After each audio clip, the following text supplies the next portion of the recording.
बे समाव हादोर गेजेरारि थाखोनि मोनसे रादाब इराननि गोजौसिन दैदेनगिरि आयातुल्लाह आली खामेनीआ बहा थांखो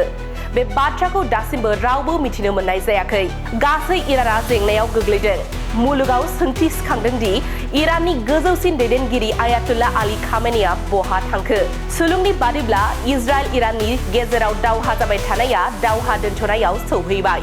बेफोर गासिबोनि गेजेरावनो इराननि गोजौसिन दैदेनगिरि आयातुल्लाह आली खामेनीखौ नुनो मोनाखै बेखौ लानानैनो गुबुन हादरारि फोसाव बिजोङाव दावराव दावसि सोमजिदों जायनि जाहोनाव गोबां सोंलुफोर दैखांजादों निउयर्क टाइम्सआ इसारा होनानै आयातुल्लाह आली खामेनीखौ नुजाथियैनि बाथ्राखौ बुंब्ला इजराइलनि फोसाव बिजोङाबो सोंलु सोंनो हमदों दि निउयर्क टाइम्सनि बादिब्ला इराननि गोजौसिन दैदेनगिरि आयातुल्लाह आली खामेनीखौ थांनाय सप्तानिफ्राय रायजोफोरनि गेजेराव नुनो मोननाय जायाखै आरो बिथाङा रावजोंबो रायज्लायाखै इरान आरो इजराइलनि गेजेराव दावहा दोनथ'नायनि उनावबो खामेनीआ दासिमबो नुजाथियाखै बेखौ दाबि खालामनाय जादों दि इरान आरो इजराइलनि गेजेराव दावहा जानाया 13 जुनाव बांदोंमोन रिपर्टनि बादिब्ला खामेनीखौ बै समावनो दोनखोमानाय जादोंमोन सन्देह खालामनाय जादों दि खामेनीआ जानो हागौ दासिमबो थाखोमानानै दङ बिथाङा जेरुजालेमा गावखौ बुथारनो नाजानो हागौ होननानै गिनाय दङ